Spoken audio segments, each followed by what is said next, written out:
कचरा और अवैध दो ऐसे शब्द हैं जिसे कोई पसंद नहीं करता, लेकिन चंडीगढ़ वालों के लिए इसके अलग ही मायने हैं, क्योंकि चंडीगढ़ के कचरे से अवैध रूप से निर्मित रॉक गार्डन चंडीगढ़ वालों के दिलों पर राज करता है। वर्तमान में रॉक गार्डन एक विश्व प्रसिद्ध टूरिस्ट पॉइंट बन गया है, चंडीगढ़ का सिंबॉलिक आइकॉन, क्रिएटिविटी और इनोवेशन का अद्भुत नमूना। वेस्ट टू आर्ट का खूबसूरत और बहुउपयोगी प्रोजेक्ट है नेकचंद सैनी का यह रॉक गार्डन, जिसकी आज हम सैर करने वाले हैं। तो बने रहिए मेरे साथ कुछ देर के लिए। नमस्कार, सत श्री अकाल, गुड मॉर्निंग। असीजा यात्रा पोस्ट में आपका स्वागत है। आशा है आप स्वस्थ होंगे, मस्त होंगे। इस वक्त हूँ मैं रॉक गार्डन चंडीगढ़। आज आपको सैर करवाएंगे रॉक गार्डन चंडीगढ़ की। सामने टिकट काउंटर है, टिकट मैंने ले ली है, 30 रुपये पर टिकट। अब आगे बढ़ेंगे एंट्री गेट की ओर। तो आइए चलते हैं एंट्री गेट और देखते हैं नेकचंद का रॉक गार्डन। रॉक गार्डन का विजिटिंग टाइम है सुबह 9 बजे से लेके सर्दियों में 6 बजे तक और गर्मियों में शाम के 7 बजे तक। सामने टिकट काउंटर है, 30 रुपये अडल्ट की टिकट और चिल्ड्रन की 10 रुपये। जैसा कि मैंने पहले बताया है, ऑनलाइन बुकिंग भी होती है। उसके लिए आपको चंडीगढ़ के टूरिज़्म ऐप पर जाना होगा। खुले पैसे ज़रूर यहाँ लेके आएँ, क्योंकि खुले पैसे की यहाँ काफ़ी दिक्कत रहती है। इसलिए 30 रुपये, 10 रुपये, 20 रुपये खुले ज़रूर लेके आएँ। रॉक गार्डन एंट्री गेट की ओर आगे बढ़ते हुए सामने रॉक के ऊपर लिखा हुआ है कि rock garden fantasy created by Nek Chand. ये एंट्री गेट है, टिकट लेकर हम एंट्री कर रहे हैं। एंट्री करते ही वे के दोनों ओर रॉक पड़ी हैं, अलग अलग आकृति दी हुई हैं, शेप दी हुई हैं। सिंपल रा रॉक हैं, उनको शेप दे दी मूर्ति के रूप में, शिल्प के रूप में। यहाँ पर पत्थर की दीवार पर बिजली के वेस्ट सेरेमिक आइटम से नया लुक दे दिया है, तो दूसरी ओर मटकों की नई दीवार बना दी है। पद्मश्री नेकचंद जी ने रॉक गार्डन बनाने के लिए किन साधनों का उपयोग किया था, उसको यहाँ दर्शाया गया है। रॉक गार्डन चंडीगढ़ के सेक्टर 1 में स्थित है। सुखना लेक इसके बिल्कुल नज़दीक है। काफ़ी पतली एवं संकरी गलियाँ नेमीचंद के साम्राज्य की उन्होंने जो कल्पना की, छिप छिप कर सरकार से यह रॉक गार्डन का निर्माण किया, मूर्तियों का निर्माण किया। यहाँ पे एक पहाड़ी दृश्य क्रिएट करने की कोशिश की गई है। चारों ओर रॉक से, सीमेंट से छोटे छोटे पहाड़ियाँ बनाई हुई हैं, काफ़ी सुंदर लग रही हैं, लेकिन गलियाँ काफ़ी पतली और संकरी रखी हैं। ओपन ऑडिटोरियम और इधर वाटरफॉल। आइए वाटरफॉल देखते हैं। नेकचंद के रॉक गार्डन को अपने 3 हिस्सों में विभाजित कर सकते हैं। पहले हिस्से में वो कलाकृतियाँ आती हैं जो वेस्ट मटेरियल से बनाई गई हैं। दूसरे हिस्से में आर्ट द्वारा आर्टिफिशियल नेचर को क्रिएट करने का प्रयास किया गया है, जहाँ अपने खड़े हैं। आर्टिफिशियल नेचर में वाटरफॉल, माउंटेन और आर्टिफिशियल ट्री तैयार करने का, बनाने का प्रयास किया हुआ है, जो काफ़ी हद तक सफल रहा है। तीसरे हिस्से में अपने doll museum, aquarium, swing, cafeteria area जो आता है, उसको शामिल कर सकते हैं। आर्ट द्वारा नेचर को कैसे क्रिएट किया जा सकता है, यह यहाँ से सीखा जा सकता है। इनोवेशन और क्रिएटिविटी का संगम।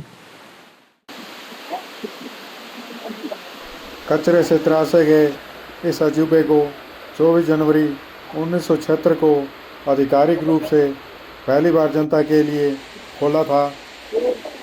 राष्ट्र को औपचारिक रूप से जुलाई 1988 में समर्पित किया गया।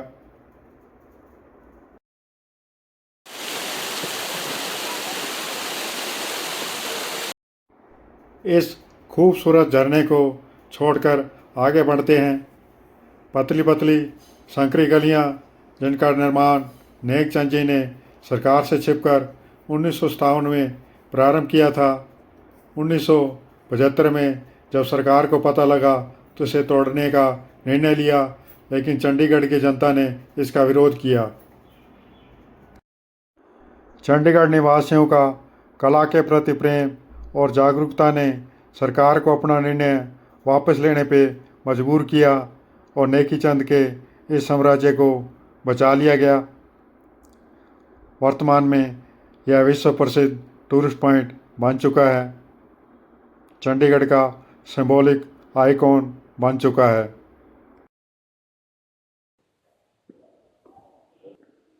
हम घूमकर उसी वाटरफॉल एरिया में आ गए हैं।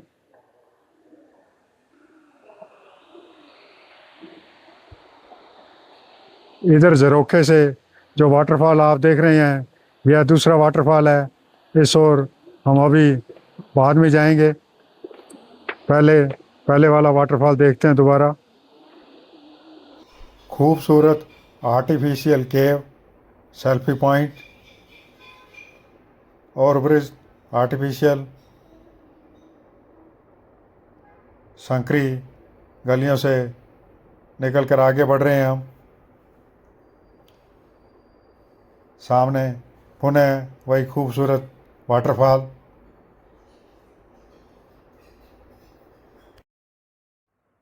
वाटरफॉल देखने के बाद हम घूमते हुए विशाल एवं खुले प्रांगण में पहुँचे। शिल्पकला एवं वास्तुकला का अद्भुत नमूना, छोटे छोटे गेट, छोटे छोटे झरोखे, दीवारों पर पत्थर की नक्काशी।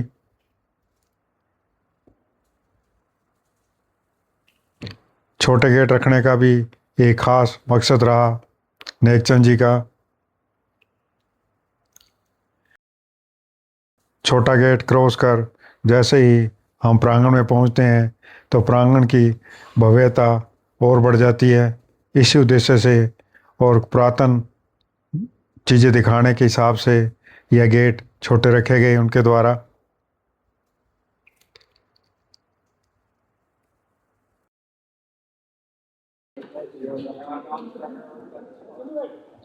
सामने दूसरा आर्टिफिशियल वाटरफॉल, बहुत प्यारा, बहुत सुंदर, नेचुरल वाटरफॉल से कम नहीं लग रहा। निश्चित रूप से आप इसे पसंद करेंगे। अगर वीडियो पसंद आ रही हो तो लाइक शेयर ज़रूर कर दें। आइए नीचे चलते हैं। इस दीवार को क्रॉस करके भी वाटरफॉल था, जिसके साइड से होते हुए हम इधर पहुंचे और बिल्कुल ही पैरेलल दूसरा वाटरफॉल है, लेकिन साइड से क्रॉस करके आने के कारण थोड़ी सी देर लग गई। आप देख रहे होंगे जो ये आर्टिफिशियल वाटर तैयार किया गया है, इसके ऊपर भी जहाँ पर पानी प्रारंभ होता है वहाँ पर भी कलाकृतियाँ रखी हुई हैं। इस वाटरफॉल के नीचे आप नहीं खड़े हो सकते, उस वाटरफॉल के नीचे आप खड़े हो सकते थे, क्योंकि यहाँ पे नीचे छोटी सी वाटर चैनल दिया हुआ है जो उस वाटरफॉल तक जाता है।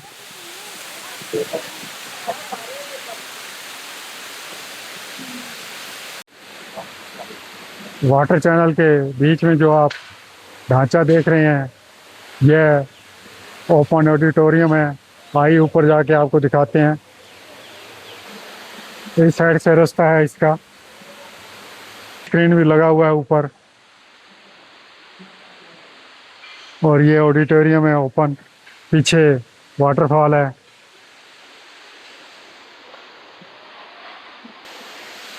ऑडिटोरियम से वाटरफॉल का एक विहंगम व्यू लेते हैं।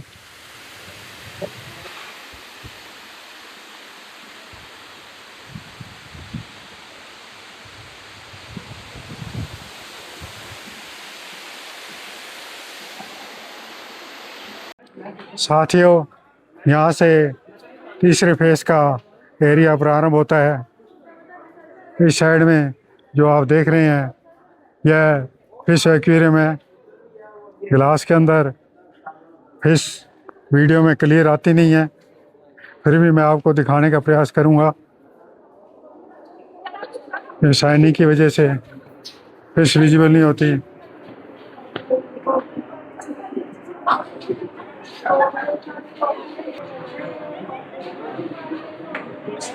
काफ़ी वैरायटी रखी हुई है फिशेज की।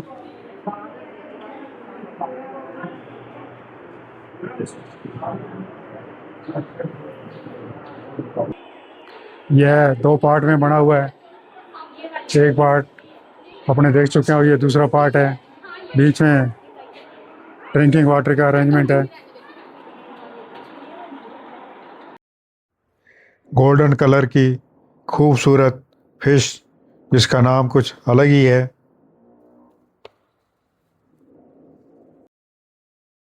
यह फेज थर्ड में ओपन ऑडिटोरियम है।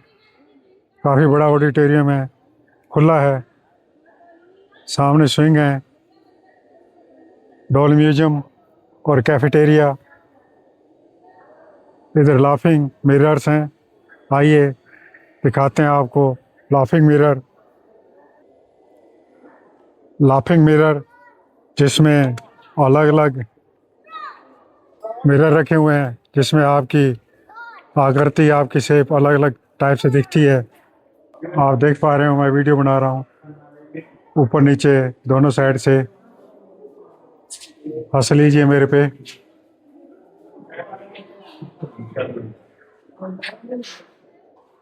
इसमें लंबी आकृति दिख रही है। इस तरह यहाँ मिरर लगे हैं, इसमें आकृतियाँ अपनी शेप चेंज कर रही हैं। यह कैफेटेरिया है, यहाँ आप चाय पानी का आनंद उठा सकते हैं। सोवेरियम शॉप भी है, कोई आइटम आपको पसंद आए तो ले सकते हो यहाँ की याद के रूप में। सामने डॉल म्यूजियम है, कपड़े से विंड डॉल बनाई हुई है एक एरिया में।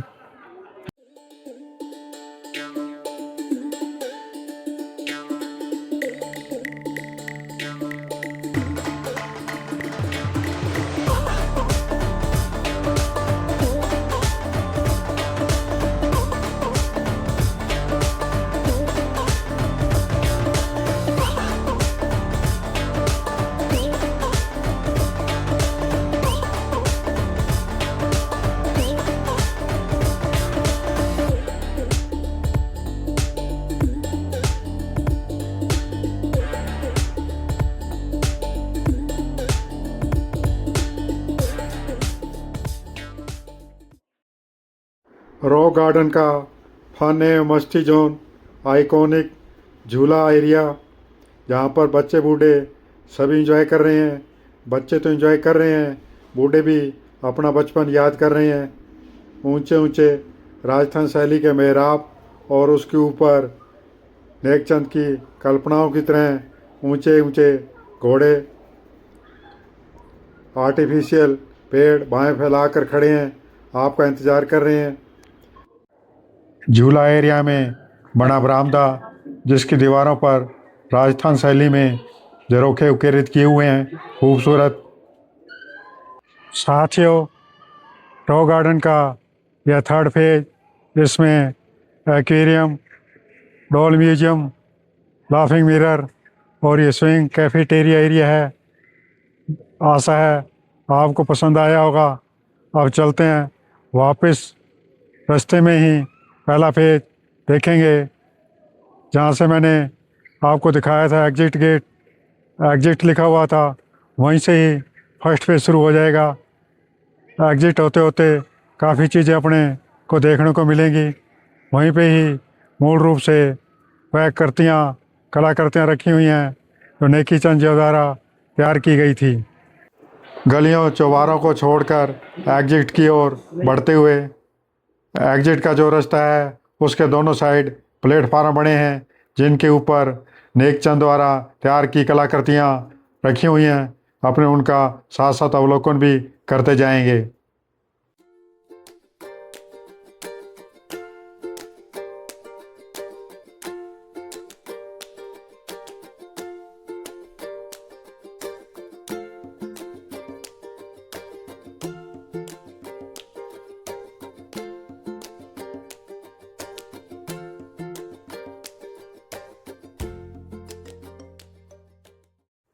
कबाड़ में छिपी खूबसूरती, कचरे से तराशा गया अजूबा किसे कहते हैं, यह इन कलाकृतियों को देख कर ही जाना जा सकता है। क्रिएटिव रीयूज ऑफ वेस्ट कैसे किया जाए, यह यहीं सीखा जा सकता है। इन कलाकृतियों ने नेकचंद सैनी को सदा के लिए अमर कर दिया। आपको बता दें, उनका निधन 12 जून 2015 को पीजीआई चंडीगढ़ में हुआ। उनके पार्थिव शरीर को दर्शनों के लिए यहाँ पे लाया गया था।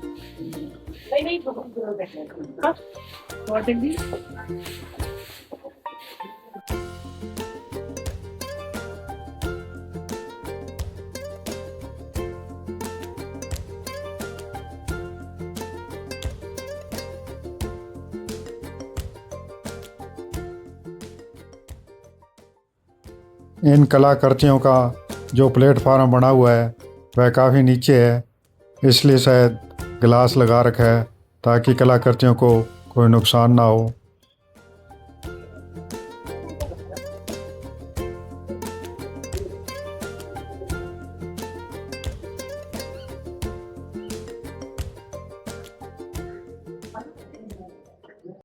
साथियों, यह रॉक गार्डन का अंतिम पॉइंट है। यहाँ से आगे एग्जिट गेट है। इसी के साथ रॉक गार्डन की यह जर्नी यहीं समाप्त करते हैं। आशा है आपको यह जर्नी पसंद आई होगी। पसंद आए तो लाइक शेयर सब्सक्राइब ज़रूर करें। कोई कमी रह गई हो तो अवगत कराएं। मिलते हैं चंडीगढ़ के अगले ब्यूटीफुल पॉइंट पर।